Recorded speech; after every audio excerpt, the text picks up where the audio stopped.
So I've been using this Xenyx 302 USB for 5 years now, and I was planning on replacing it with this Behringer U-phoria Um2. We can't really call it an upgrade since I just got this Um2 for the 48 volts phantom power for my 80-2020, and I was hoping that it will perform much better than my old interface. Also, I'm not sure if the 14 volts phantom power of the Xenyx 302 will work with the 80-2020.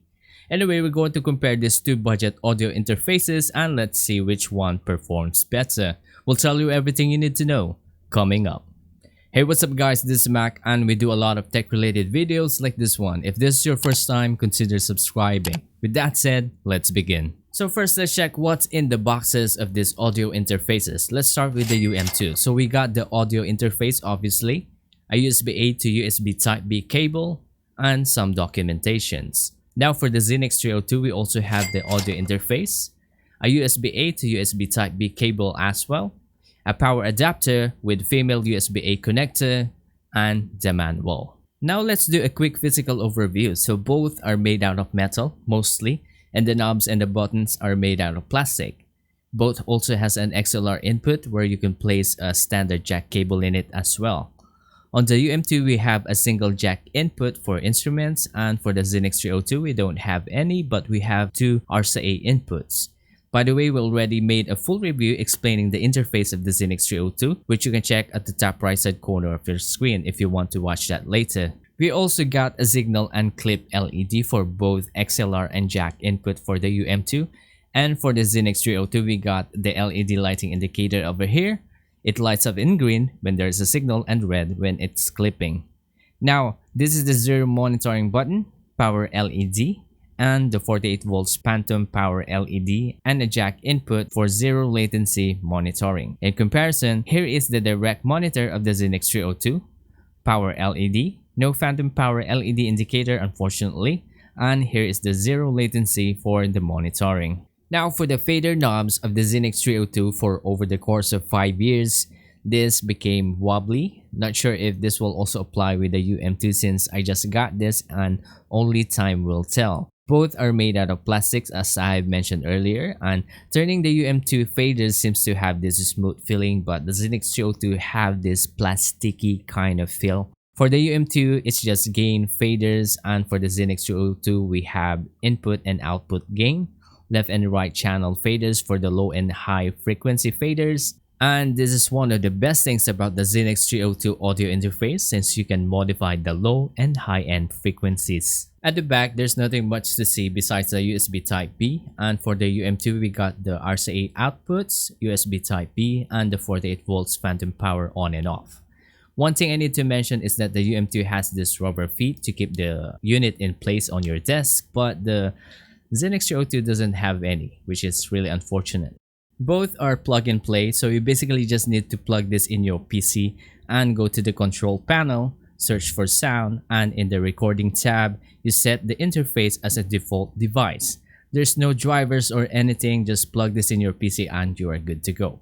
Now I'm going to test both of these audio interfaces using the Audio-Technica 80-2020 condenser microphone, and let us know in the comments below which one sounds better with it. So let's go. So this is the sound of the Behringer UM2 with 48 volts phantom power using the 80-2020 condenser microphone with no editing or post-processing. If you are curious about its gain, it's around 12 to 1 o'clock. Sound check, mic test, 1 2 3 4. Sound check, mic test, 1 2 3 4. So this is the sound of the Xenyx 302 with 14 volts phantom power with flat equalizer settings with no editing or any post-processing. Sound check, mic test, 1 2 3 4. Sound check, mic test, 1 2 3 4. Now this is the sound of the Xenyx 302 with custom equalizer this time around, but still with no post-processing or editing at all. If you are curious about its input gain, it's around 7 to 8 o'clock, and for the output gain, it's around 10 to 11 o'clock. So this is the sound, 1 2 3 4, sound check, mic test, 1 2 3 4. So which one do you prefer, the UM2 or the Xenyx 302? Let us know your choice in the comments below. Now let's move into the conclusion. There's nothing wrong with the UM2, it's just that I'm still looking for the modifiable equalizer. And as much as possible, I would love to have the complete equalizer, including the high, the mids, and the low frequencies, where you can play with the settings accordingly.